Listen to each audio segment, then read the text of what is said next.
Benvinguts i benvingudes a aquest vídeo en el que us ensenyaré a preparar la genovesa, un pastís molt simple que només requereix 3 ingredients. No necessita ni tan sols llevat químic. Es tracta d'una recepta que es remunta a principis del segle XVIII i, com el seu nom indica, és originària de Gènova, Itàlia, tot i que també és molt associada a França, perquè no va trigar a popularitzar-se allà, al fer-se servir com a base per múltiples elaboracions com el tiramisú, el tronc de Nadal i pastissos varis. Aquests són exemples d'elaboracions meves en les que he emprat genovesa. Com veieu, es pot fer servir per pastissos decorats amb fondant, per fer tres leches, en aquest cas en format individual, per fer semifreds, per troncs de Nadal, per decorar amb nata, per postres individuals. És fàcil de fer, força econòmic i combina molt bé amb diferents sabors i textures. Els 3 únics ingredients que necessitarem són ous, sucre i farina. Per un motlle de 20 centímetres, com que vull que quedi força alt, estic fent servir 7 ous. La quantitat de farina és de 25 grams per ou, per tant, n'estaríem emprant 175 grams. La quantitat de sucre acostuma a ser també de 25 grams per ou, però jo en faré servir entre 20 i 15 per ou, perquè no m'agrada que quedi massa dolç. A més, faré aquesta recepta sense mesurar els ingredients com habitualment faig, ja que, així com miro de donar aquesta opció per gent que pel confinament o pel motiu que sigui no té molts ingredients amb els que treballar, també tinc en compte que no tothom té una balança. Comencem amb l'elaboració, que és ben fàcil. Abans de res, preescalfem el forn a 170 graus amb calor a dalt i a baix. Casquem els ous en un bol. Després hi afegim el sucre. Si teniu balança, podeu posar entre 100 i 175 grams de sucre. Si el menjareu tot sol, podeu posar 175 i si voleu fer una tres leches, farcir-lo o cobrir-lo amb quelcom dolç, us recomano posar una mica menys. Jo ara ho faré a cullerades, perquè veieu que també es pot fer així.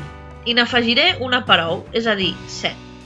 En aquest moment podríem agregar també un aroma, però com que he dit que seria de només 3 ingredients, jo no n'afegiré cap. Aquesta recepta no porta llevat químic, per tant, perquè quedi ben esponjós, haurem d'incorporar l'aire als ous, haurem de batre'ls molt bé amb el sucre. Es pot fer a mà, evidentment, però si no teniu molta pràctica, potser millor si ho feu entre 2 o 3 persones i us aneu tornant, perquè costa arribar al punt necessari, i si no ho aconseguiu, el pastís no pujarà. Jo ho he arribat a fer sola, abans de tenir aquestes màquines, però vaig acabar amb l'orícies a les mans però no agafava el remenador. Si teniu una batedora elèctrica de mà o de peu com aquesta, molt millor. Aquest punt pot semblar suficient, però no ho és. Les marques quan cau la mescla desapareixen de seguida, per tant, cal batre més, encara que ja ho veieu força blanc i hagi pujat el volum.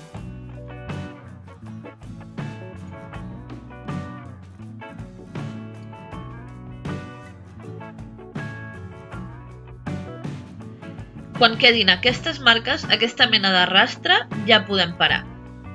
Aleshores, només queda tamissar-hi la farina. Si teniu balança, per 7 ous poseu 175 grams de farina. Si no, com veieu, es pot fer a cullerades. Correspon una cullerada ben plena per cada ou. Hi ha 2 aspectes que són clau aquí. Un és tamissar la farina. Podeu fer servir un colador fi si no teniu tamissador, però sí cal tamissar-la, no és opcional com en altres receptes. L'altre és incorporar la farina en 2 o 3 vegades, no tota de cop. Per exemple, 2 cullerades, barregem, 2, barregem, 3 i barregem. A l'hora d'incorporar la farina, cal fer servir una llengua i fer moviments circulars molt suaus, perquè si són massa bruscos, la massa perdria l'aire. Ha de quedar una textura així. Aboquem la mescla en un motlle encamissat amb mantega i farina o bé folrat amb paper vegetal i enfornem a 170 graus centígrads durant 40 minuts. Recordeu que factors com la quantitat de massa, la mida del motlle i com sigui el vostre forn faran variar el temps de cocció. Deixem refredar una mica, desemmotllem i deixem refredar del tot.